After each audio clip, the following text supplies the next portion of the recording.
Big Dog loves a crowd, but here we are on a what is it? Thursday? I missed Monday. Had a busy day, but I'm back talking more baseball. I was at the Guardians game yesterday, which was awesome. Had great seats. That's Pat. I'm Chris, and we're getting closer and closer to the playoff push. And I've been drinking these V8 energy drinks, and I feel like a crackhead. V8 energy drinks? I didn't know they made those. Me either. My mom just brought some home, and I'm having a blast with them. I think my mic got really quiet all of a sudden. I don't know why. But I started drinking these, bro, and like they put me in go mode, dude. Hey, fuck Same amount of caffeine as one cup of coffee, but it's fruit, you know? Oh, yeah. Did you ever get smacked as a kid? I meant to make myself some coffee. Damn it. I forgot. I needed that second. Did you ever get smacked as a kid and someone said you should have had a V8? No. Maybe that's an Ohio thing. Anyway, Big Dog. What? Never mind. Okay. Anyway, just real quick, your guards have won, what, 3 of 4 or 5 of 6? Well, shit, they won 5 of 6 now after last night. So you got to be feeling good. I mean, 3 games back or 3.5 games back of Seattle? Yeah, 3.5 back after last night. Seattle ended up, I think, do they play? I forget if they play again today. But no, yeah, they didn't. They don't. So they're off today, but they swept St. Louis. They're not off, but they played the Angels. So we need help from the Angels. We got no help from St. Louis. It'd be nice if the Angels could fucking beat Seattle. Yeah, got to sneak one. How are you feeling today? What is the state of a Guardians fan? I mean, like, at this point, it sucks when you can't control your own destiny. But, like, right. I love the way the team's playing right now. Won 5 in a row before a heartbreaker. I mean, not really a heartbreaker, just a tough loss last night. A game they should have won, but honestly, a game heading into this series that I expected them to drop because it was the Logan Allen bump day. And honestly, he pitched pretty well yesterday, so not too upset with how the game played out. But with Gavin on the hill tonight, like, this is the game that this is essentially kind of like a must win, right? You want to take 3 out of 4 from Kansas City. That way you keep them behind you in the wild card race. You feel good. This would be back-to-back 3 out of 4 series wins overall against 2 teams fighting for the playoff spots in Tampa and then Kansas City. So it made me feel good. And then we got the White Sox this weekend, who would love to fucking sweep them. And then, White Sox, wait a second. Let me stop you right there. Yeah. White Sox, you want to guess their last 10 record? 7-3? 8-2. 8-2. I know they've been playing well in part because they've been helping us keep Tampa Bay down this week. Including they're on right now and they're up 2-0 there. So Sox have been really good. They still have a negative 80 run differential, which is insane and disgustingly bad. But they've been good recently. Kyle Teal has been on a tear, and dude, him and Colson Montgomery are both like really hitting the ball well. I mean, honestly, I think the Yankees might have saved Boston because like we traded them Narvaez. So, like, they can almost spare Teal being really good in Chicago. Oh, you traded Boston Narvaez. Yeah, I see. Yeah, because they traded Teal, who was their top catching prospect. Yes. Ended up getting a catcher who's going to finish top 3 in Rookie of the Year. So, no, but that's good. I'm going to circle back to you guys. Just want to hit also the Reds are only 2 games back. Dude, Reds fans are ready to mail it in. I feel like the last time we did a show, and they were hot and cold, but they were only a little. I mean they're 5-5 in their last 10, so they haven't caught fire, and they're still 2 games back. They're still sitting behind San Fran, who I believe that's a tiebreaker, and then the Mets, who are that final wild card spot, half the wild card.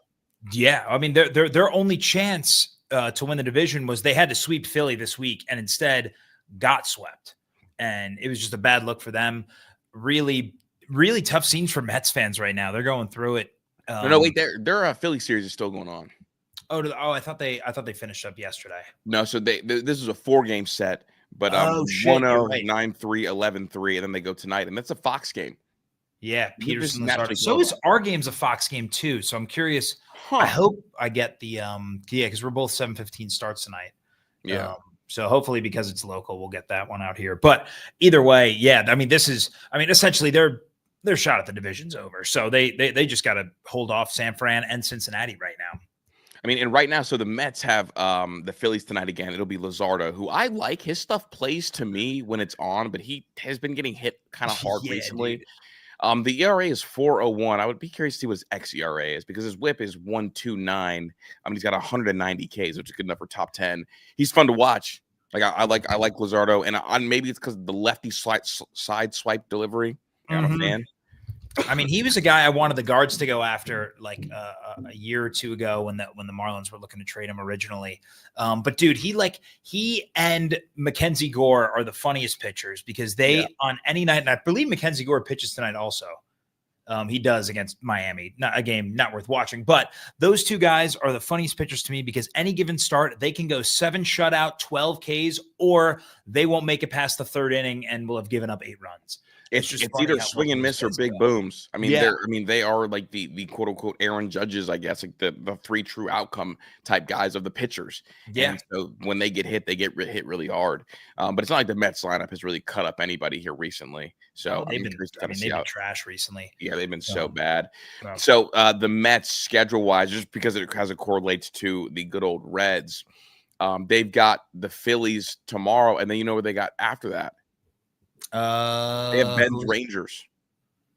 Oh shit! Okay. Yeah. So what this could end up becoming is like, the Reds and the Guardians are rooting for polar opposites. Yeah, it's the Ohio tie, right? Because if you are the Reds, you want Texas to sweep. Yeah, but if you are the Guardians, you need the Mets to sweep. Yeah. So this is really like there should be, I hope there won't be, but there should be some chirpiness online because this next series means a ton. The next 3 series for the Mets, they've got Texas, then they've got San Diego, and then Washington. So yeah, I mean, that's again, Texas and San Diego are 2 teams that are fighting for playoff spots as it is. So, they're never going to be taken lightly. And then, Washington eases up for them a bit. But yeah, I mean, you look ahead at the Reds next 3 series and like kind of the opposite of the Mets. The Mets go Texas and San Diego. This is an opportunity for the Reds to make up some ground. They got the A's who it's at or in Sacramento, which is never a tough place to play, which is never an easy place to play. Mm-hmm. I feel like they've been way better at home. I'd have to. What's their home record? Well, they have a nice classic batter's eye in a minor league stadium, and also just real quick, I got asked by Ray Horner yesterday who was my top 5 players in the MLB today, and I had Nick Kurtz as my just missing the cut tier. Oh yeah, I mean, runaway rookie of the year. He's, I would say, probably going into next year will be a top 10 pick or top 10 pick in fantasy drafts. I'm saying, yeah, I mean, because isn't this offensive season a top 3 offensive season in the sport? Yeah, you can make an argument for He's sure. He's hitting 302. That's the crazy thing. I did not think he was going to hit for this high of an average. He didn't think he was going to hit for this kind of average. Yeah, he's hitting 302 with 30 bombs and an OPS over 1,000. Unbelievable, dude. Just shout out the A's for, I mean, this year, if you're an A's fan, you got to be thrilled heading into next year because they got their young guys up early. They're all producing. If they could just figure out a somewhat decent, starting rotation, they're going to be a force to reckon with next year because this lineup fucking mashes. Yeah, they got to go spend on pitching. Like, just go spend on pitching and then figure it out from there. I mean, otherwise they're going to end up, and what you want to use if you're I keep wanting to say Oakland, whatever. If you're the fucking A's, you want to look at what not to do, and you look at Baltimore. Yeah, exactly. Boom. We're same page. Don't be them. Don't be Baltimore. Don't be them, dude. Spend money on pitching. Go get pitching. Otherwise, you're going to waste away young talent in your offense. And then look at where Baltimore's at now. Exactly. I mean, they're going to have, I think, 6 guys making $750,000 or less next year. So like, go spend on pitching and be that team. Like, be the team. So, the tricky thing is like, does Michael King want to go there? Does Dylan Cease want to go there? Like try to pry the West Coast guys. Yeah, it's like try the West Coast guys, but like, can you sell a West Coast guy on like, okay, we're going to invest in winning long term? It's like the hard thing, right? Yeah, for sure. And also, which again points to the fact that with it's the batter's eye out there. I mean, those games are soaring over out in Sacramento this year. If you're a pitcher, unless you're inking a long-term deal with the A's, you're not going to see many guys take, kind of 1 year, 2 year deals, just because I think it's kind of like, it's going to have that Colorado effect where it's going to make some guys play worse, I think, than what they actually are. Well, and then if that's the case, then maybe that takes a guy like Dylan Cease off the table. Because I think Dylan Cease could try to look for the pitcher version of. He's going to want to, bet on himself. Right. Like I do not want to enter free agency. I'm a strikeout guy. With a 5 ERA. Like, I don't want to be that guy. Yeah. And I think that you're right. So I think Cease is out because, dude, I'm telling you, these like Scooble got hit around in Oakland. He got the grand slam allowed. Again, it got weird because I think he only got charged with 1 run in that game. Even though he got charged with 1 run. And wait, did Boston play is that series in Oakland? Right now, yes, it is. Okay, so Aroldis Chapman retired 50 straight batters until yesterday. Yeah, dude, I'm telling you something about that. Is it like the Colorado thing? Is there? I don't know if there's been any studies on the air out there. I haven't looked at the air, dude. I just know it. You know me, dude. I love I love looking at the odds and shit. And every day when I'm looking at the slate, any game that's in Oakland it's got the Colorado effect where the over under is at a minimum 9.5, which is for baseball. That's high. Yeah, like that's high shit. You see, like typically 7.5 to 8.5 is where most baseball over-unders lie, except for Colorado and Sacramento this year. Those games are hovering around like 10.5 most of the time. So I don't know if it's the air or if it's the batter's eye or what it is, but they're like people are mashing when they're playing in Sacramento. Yeah, the run climate there is definitely really fascinating. Do you want to guess the offensive leaders for batting average, home runs, and RBI in Boston? Shit. Is this amongst like the guys who qualify? Yeah, like their team that qualifies. Yeah. Okay. Does Willie Abreu qualify? No. Are we? I think he probably does. Right? Has he played enough? I don't know. Yeah, dude, I feel like, he's got over 300 at bats. Yeah. Okay. So wait, is it one guy who's leading all 3 of those categories? Well, it depends if you want a hint or not. Yeah, it's one guy leading all 3 categories: batting average, home runs, RBIs. Batting average, home runs, and RBIs. And is it Willier or no? No.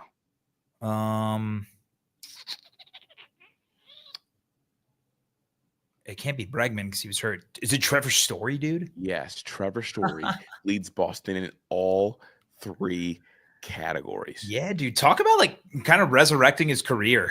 Yeah, I mean, I know Z was done with them early in the season. He was so shit. He's at now. It's not overly impressive, and it shouldn't be the best hitter on your team.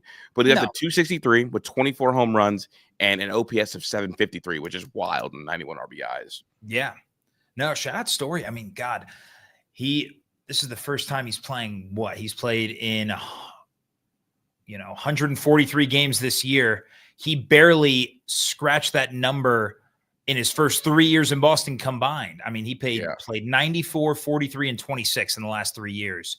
So has finally been able to stay healthy, which is the biggest thing. And 753 OPS isn't great. It's not what he was doing in Colorado, but 24 bombs in that ballpark, you absolutely take that.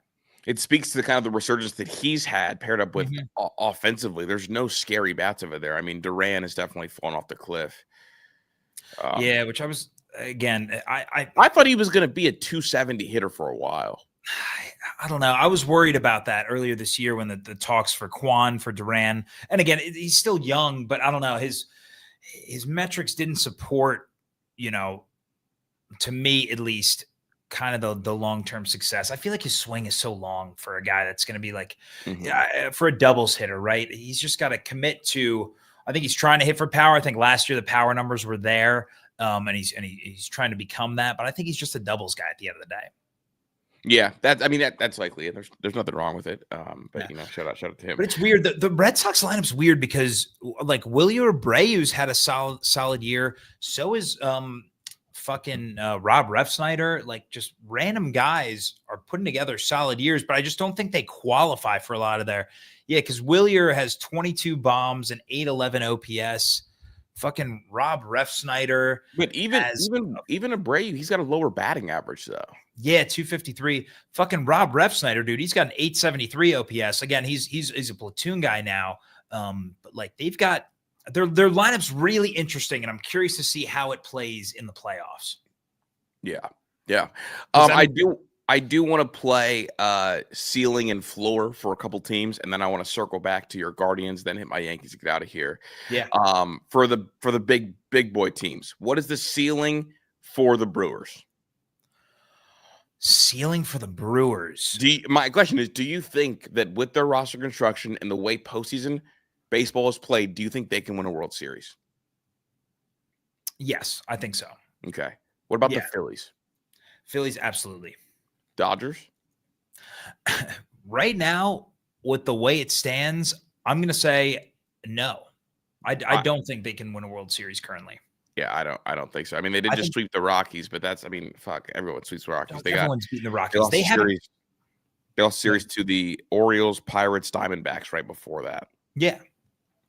No, I'm if I'm power ranking the NL teams right now, it's Phillies 1, it's probably Brewers 2, and it's Dodgers 3. Okay, that's fair. And I guess in the AL, well, how would you power rank your AL teams? The 3 in terms of like, the division leaders right now, I'm going it's so hard. The AL is so I don't know. It's so up It's for so grabs. tight. The AL feels a lot tighter. There's no separation. Yeah, it does. I think right now I'm going to go in part because fuck. I think I'm going to go Toronto as the 1 for me right now. Okay. They've got, I think, the best rotation, at least out of I'm just going strictly the division leaders right now. I think they have the best rotation out of the 3. Complete rotation. Obviously, Skubal is the best pitcher out of that group. And I think they have the best offense for sure. Now, losing Bichette hurts. Mm-hmm. But how long is he going to be out for? You know what? I meant to look that up. Because he's in my fantasy team, so I have a separate kind of interest. Because I'll cut him right now if it's over. He's on a 10-day IL. It doesn't sound like it's a season-ending injury. What was it? It was a knee sprain. Okay, so did he sprain it on that play against New York? Yeah, it was the collision at home is where they're saying it happened with Wells. Did you think that was a textbook home plate blocker now? Dog, I don't even know how they, I don't know what the fucking rule is. The 2 most confusing shits to me are what's a catch in the NFL, because I know what a college catch is, but what's a catch in the NFL, and what is it blocking the plate? I mean, I'm watching it right now. To me, that's not a block. Like that. I just saw Blue Jays fans crying about it. No, I mean, I'm watching in real time right now. I'm curious if they show the replay on this. I mean, it's weird though, because when he makes the catch, when Wells receives the ball, he's not blocking the plate, but then he kind of blocks the plate fully. Like there's nowhere for Bichette to slide in a sense. Yeah, Bichette has literally nowhere to go. So that's where I just don't understand what the rule is, because it's so confusing, because I've seen it called both ways. I don't think anybody does. But you have the Blue Jays as your number 1 team, Tigers 2 in the AL. Right? Oh, yeah. So I'm going Tigers 2 and Houston 3. Oh, Houston 3. Huh. Okay. Why? I guess I'm a little surprised by that. I don't know why. Maybe I shouldn't be. You like Houston more than the Yankees? Well, I thought we were doing division. Oh, you're just doing division leaders. Okay, my bad. I was just talking about the whole AL. My bad. Okay, the whole AL. I mean, I don't know. It's tough. I probably still would stick with Houston. Okay. Just because I don't know, and maybe it might be recency bias, but just the last couple games for the Yankees have been rough. Yeah, they have 2 really rough games against Detroit, which is fair. So 100%, and you didn't get the ace. Let's see what we got. Okay, so here we go. Guard, I'm going to ask you this question every single week until we get to the season. Given what we saw this last week, if you were heading into the wild card, what would your rotation be for Cleveland? Yeah. Game 1, I'm absolutely going Gavin Williams. He's been the best pitcher to date this year for the Tribe. It's tough for me for game 2. I'm gonna go Bibee. I'm asking this. I was curious if the Slade thing was gonna change your mind, because he took a no-hitter into the 8th. So it's like you're seeing the Slade upside and maybe what could be a pressure cooker. He might be a guy like Walker Buehler last year that in the playoffs saw a big uptick in spin rate. Yes, I'm excited. Again, we have to get there first. Yeah. But I'm excited to see what he looks like in the playoffs. And if it's not this year, I hope it's next year. But I definitely agree with that. I'm not going to put him as the game 2 starter yet. I think for me, Bibee's done enough this year. He's been to the playoffs before. He's pitched in high intense, win or go home games against the Yankees. He's been there before. So I think I like him more to kind of grind through a playoff start more so than Slade, who has been, again, he's kind of been Jekyll and Hyde recently. He's gotten roughed up by the White Sox and the Braves in the last month, and he's also gone 8 no-hit innings. So it's like, I don't know what kind of version you're going to get, which that scares me a little bit. But honestly, the crazy part right now is that I don't think I'm even going Slade in game 3 as it stands. No, you have to go the Rook. You got to go Parker Messick, dude. He's pitched lights out since joining the rotation. And again, this is reactionary, but I think if he continues to go with whatever, he'll have 2 or 3 starts left before the end of the season. If the guards find themselves in that wild card spot and he's still throwing the way he is, I'm absolutely throwing him game 3 if necessary. I think for this playoffs, you absolutely do not start Slade, but I think Slade ends up being a really good bullpen piece for you. A bullpen piece, or if you make it you make it past the wild card round, I think you could see him getting a start in the division series. If you plug him into a bullpen role in the wild card round, his first inning ERA is 2.25, and his WHIP is well under 1. His best inning. Yeah.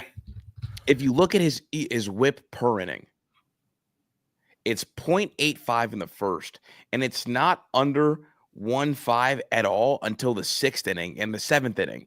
So he has this weird thing where he's really good in the first, and then if he's grooving, he's really, really good the 3rd time through the order.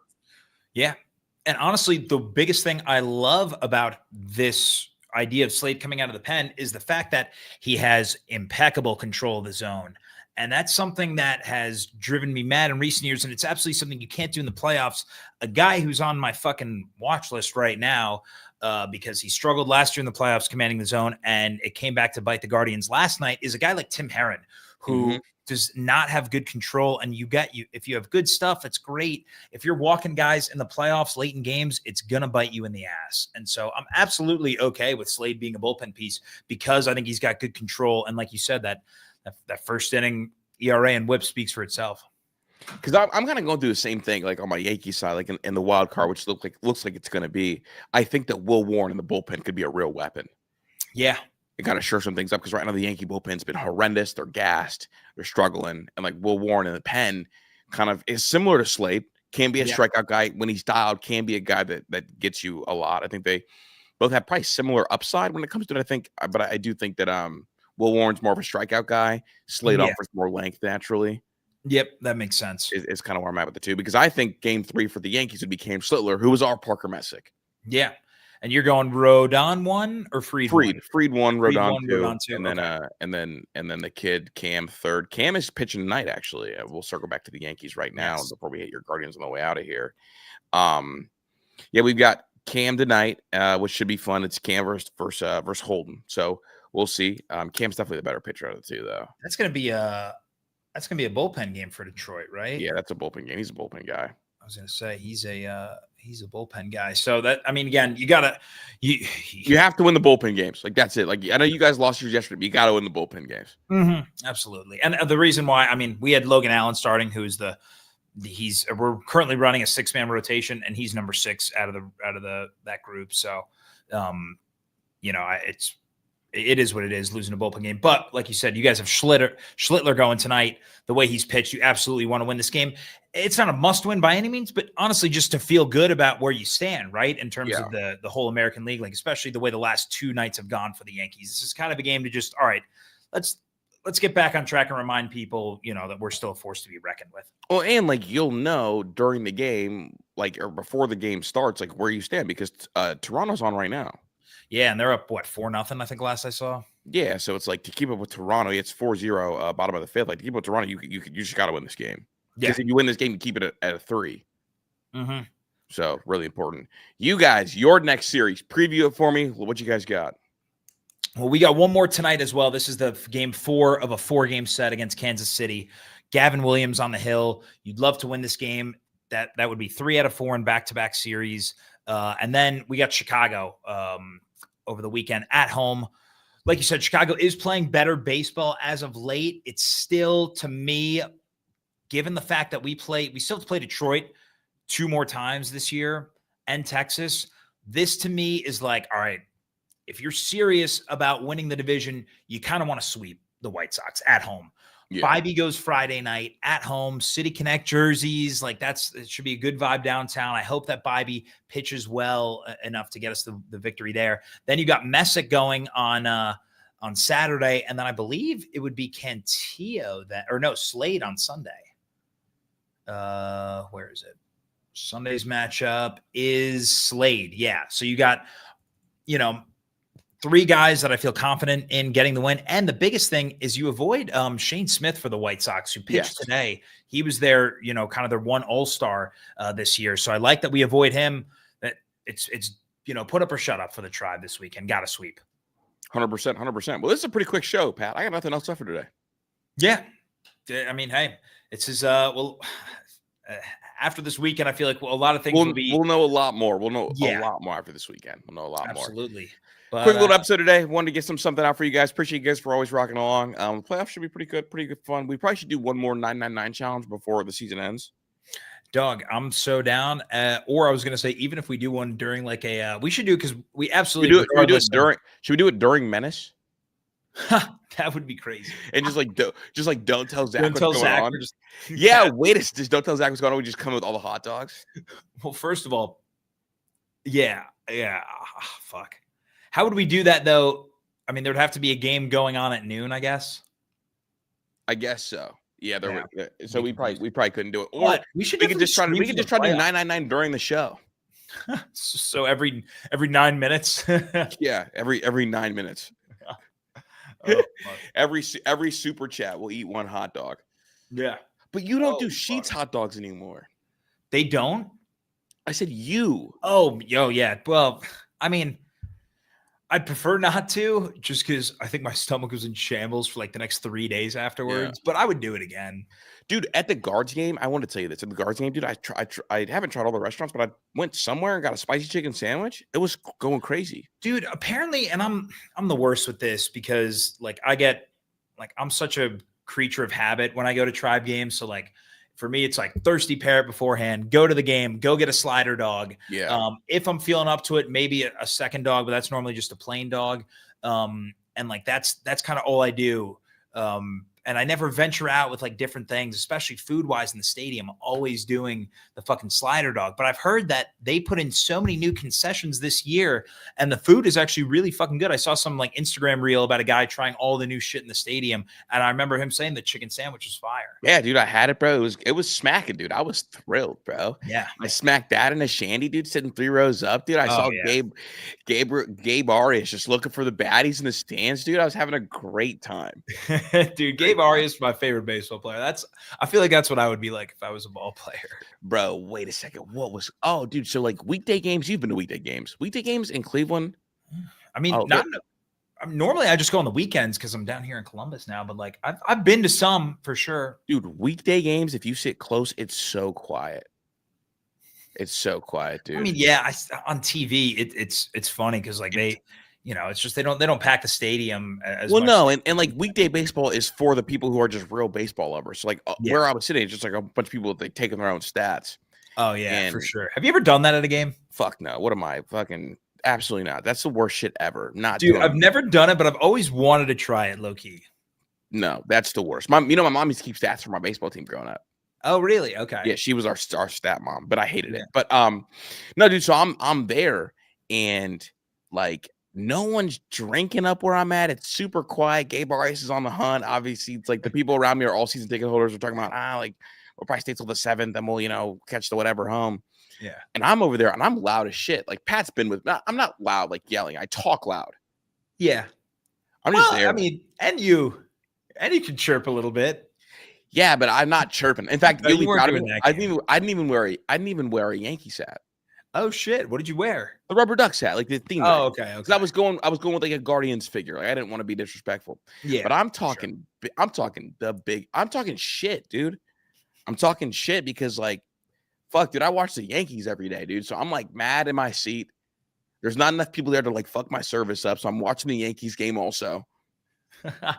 And I'm just talking shit about all the Guardians players, bro. People around me just like fucking groaning, dude. And it was fucking Harry Potter night. I hate Harry Potter. Dude, that's my shit. Wait, what was the giveaway? Do you know? No, I don't know what the giveaway was, but it was Harry Potter night. Fuck. And there were like people dressed up as like Harry Potter. And there was like somebody in front of us, like a little bit down, dressed up as Harry Potter. They were like doing like spells and shit during pitches. Yeah. And I'm like, oh, this shit is fucking ass, bro. Like, what the fuck is he doing? I was saying it loud. I didn't realize he worked for the Guardians. Like, he had like t-shirts to give away.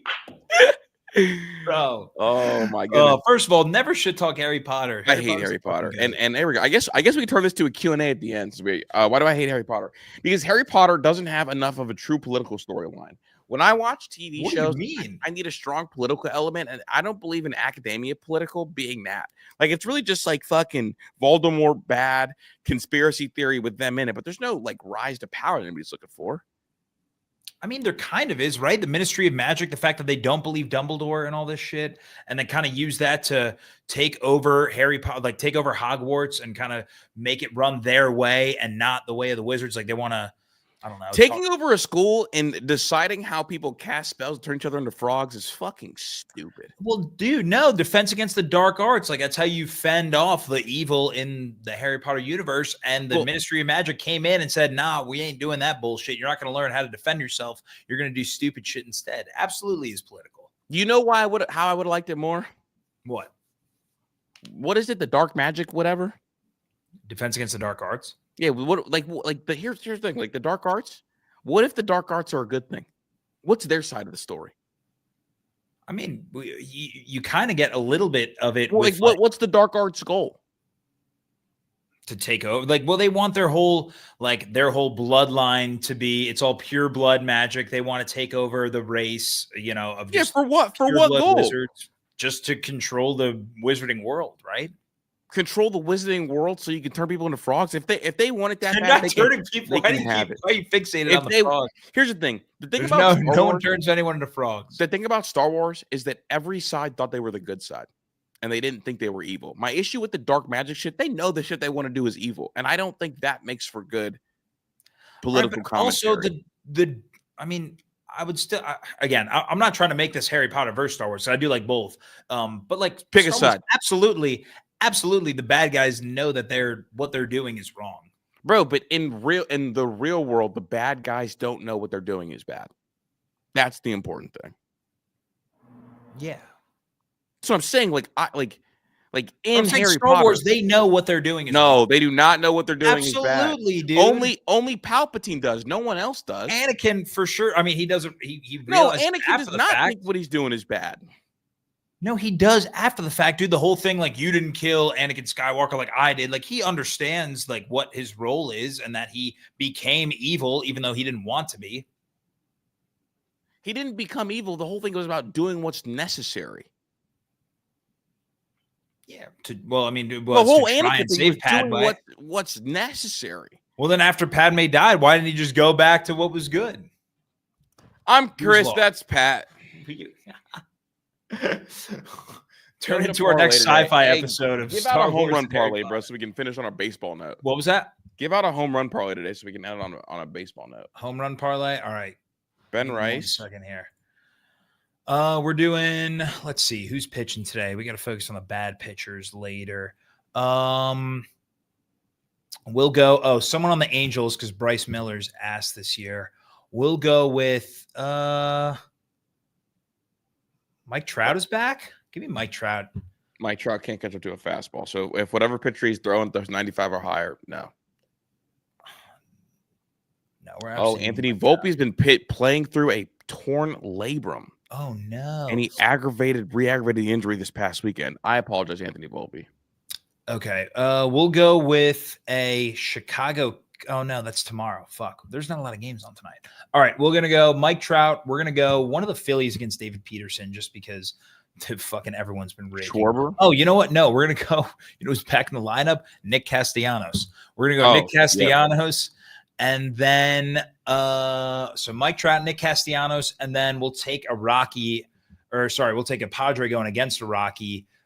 Give me Ramon Laureano. Why not Jackson? Has he homered since he came back? Actually, we could do him. I hope so.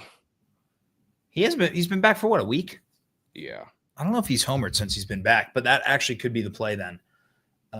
Jackson Merrill. Let's see. He's still only at 10 home runs on the year. I feel like that's where he was at when he got hurt, but I could be wrong. He's been hurt a bunch of times. Yeah. You don't want Tatis or Machado? Oh no, he did homer against the Rockies. Oh, perfect. And they're playing the Rockies again. We're doing Merrill. There it is. Trout, Castellanos, Merrill. I'm taking Rice, Castellanos, Merrill. Okay. I'm Chris. That's Pat. Go hit a